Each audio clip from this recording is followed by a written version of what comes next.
வாங்குகிறேன். அது எதுக்கு உங்கள்கிட்ட சொல்லணும்? ஆம்பளை 1000 சம்பாதிப்பான், சொல்லணுமா அவங்ககிட்ட? அப்படிதான் நீ சொல்கிற. நான் என் சம்பளத்தை சொல்கிறேயா, நான் சம்பாதிக்கிறேன். இந்த கவலை வச்சுக்கிடாத.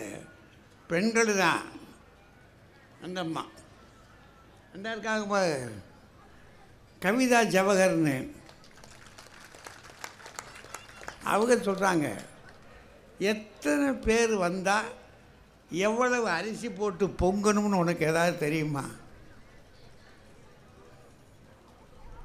எந்த காயோடு எந்த காயை போட்டால் ருசியாக இருக்குனாவது உனக்கு தெரியுமா?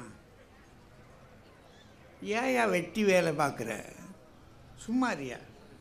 அந்த அம்மா அந்த கடைசியிற்காக பாருங்கள், முனைவர் ரேவதி சுப்பலட்சுமி, அவங்களும் கல்லூரியில் துணை முதல்வராக இருக்காங்க. அவங்களும் சொல்கிறாங்க, வீட்டுக்காரரு சாப்பிட உட்காந்துட்டாருன்னா சத்தம் இல்லாமல் சாப்பிடணும்.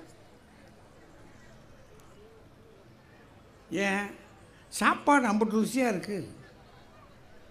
அப்படி வாயை வச்சுட்ட பிற்பாடு இந்த அம்மா ஏங்க அப்படின்னா அவ்வளோ ருசியாக இருக்கான். அதனால் வீட்டில் எந்த வேலையாக இருந்தாலும்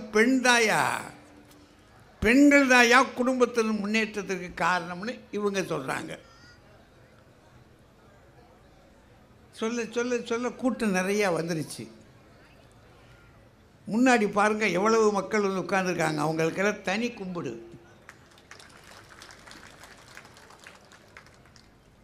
ஒன்று என்ன பிரச்சனைனா, தாய்மார்கள் நிறையா வந்திருக்காங்க, அங்கங்கே இருக்காங்க. ஆனால் பூரா வயசான ஆட்களாக தெரியுது என்ன மாதிரி. இந்த ஆளுங்க 3 பேர் இருக்காங்களே, ஜெகஜால ஆட்கள், ரொம்ப தெளிவாக பேசுவாங்க. எனக்கு 2 கட்சியும் நான் சமமாக பார்க்க வேண்டிய ஆள். அப்போ தானே தீர்ப்பு கொடுக்கலாம். அப்படின்னா இந்த ஆட்கள் பேசுகிற போது உற்சாகமாக விளாசுவாங்க. ஆண்கள் வீட்டில் தான் நமக்கு வெற்றி கிடைக்கல, இந்த வீதியிலேயாவது ஒரு வெற்றியை வாங்குவோம்டான்னு பிரமாதமாக கையை தட்டி அவங்களுக்கு உற்சாகம் கொடுத்துருவாங்க. இதை பார்த்தீங்களா? பெண்கள் ஆமாம், என்னத்துக்கு கட்டணும், இங்கே தட்டணுமாக்கும், வீட்டுக்கு வரட்டும் அங்கே தட்டிக்கிடுவோம் அப்படின்னு இருந்துடக்கூடாது.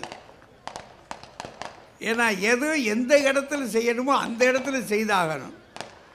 அதனால் இவர்கள் பேசுகிற போது அவர்களுக்கு ஒரு உற்சாகமாக நீங்கள் அது தாய்மார்கள் கைதட்டணும் அப்படின்றத ஒரு சட்டம் இங்கே அனுமதிக்குதில்ல கைதட்டுறதுக்கு. சரி. ஏன்னா சில ஊர்களில் தட்டக்கூடாது அப்படின்னு சொல்லுவாங்க. சில ஊர்களில் அது இங்கே இல்லையே. அதனால் நீங்கள் முடிந்தால் 2 கட்சிக்குமே கைதட்டி எது உற்சாகம், நமக்கு ஒரு உண்மையை நோக்கி பயணிக்கணும், அவ்வளோதானே. அதனால் உங்களுடைய உற்சாகத்தை சொல்லி இந்த திருவிழாவின் மூலமாக பெருங்குடி நன்னீராட்டு விழாவினால மக்களுடைய வாழ்வு வளம் பெறணும். இன்றைக்கு இருப்பதை விட இன்னும் அதிகமாக வளம் பெறணும். நாடு செழிக்கணும், நல்லோர்கள் கூட்டம் பெருக வேண்டும் என்று வாழ்த்தி இதை தொடங்குகிற. இப்போது நம்முடைய குடும்பங்களின் முன்னேற்றத்திற்கு பெரிதும் உழைப்பவர்கள் ஆண்களே என்ற அணி தொடங்குகிறது. முதலில் கோவை தனபால் அவர்கள் தன்னுடைய அணியை தொடங்கி வைக்க வருகிறார். உங்கள் சார்பில் அவரை அழைத்து அமைகிறேன். உள்ளூர் செய்திகள் உங்கள் விரல் நுனியில். 200 கோடி பார்வையாளர்களை கடந்து கிங் 24x7 ஊடகம் செய்தி, பொழுதுபோக்கு, உடல் நலம், தன்னம்பிக்கை, வேலை வாய்ப்பு, சினிமா செய்திகளை படிக்கவும் பார்க்கவும் பரவசப்படுத்தவும் ஒருங்கிணைந்த செயலியை அறிமுகப்படுத்துகிறது.